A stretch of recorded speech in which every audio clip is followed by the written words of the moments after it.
Hello guys, ako pala si Edward Lacsina, tubong Tarlakenyo. Isa akong nangangarap at isa akong content creator.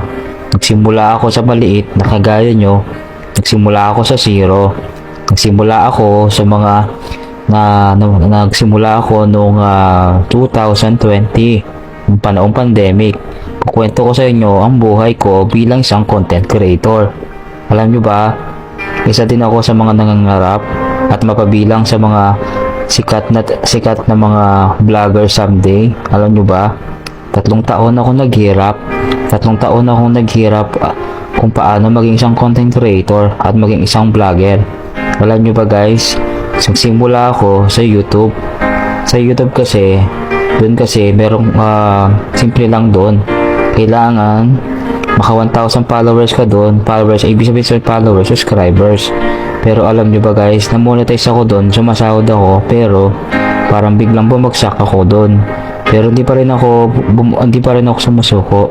Tuloy-tuloy pa rin yung pangarap ko. Kaya mula noon, nagsilbing aral po sa akin ang lahat ng mga pag-content ko.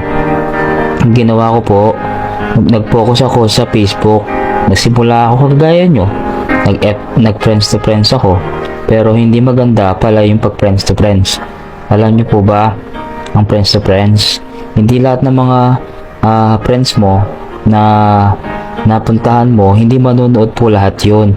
Kaya para advice ko po sa inyo ay mag-focus kayo sa mga content nyo. Kung magugustuhan at magugustuhan kayo ng tao, kasi ang gusto lang ng tao, magpakatotoo. At kung ano yung ginagawa mo, kung ano yung pinapakita mong video, yun ang gustong gusto ng mga tao.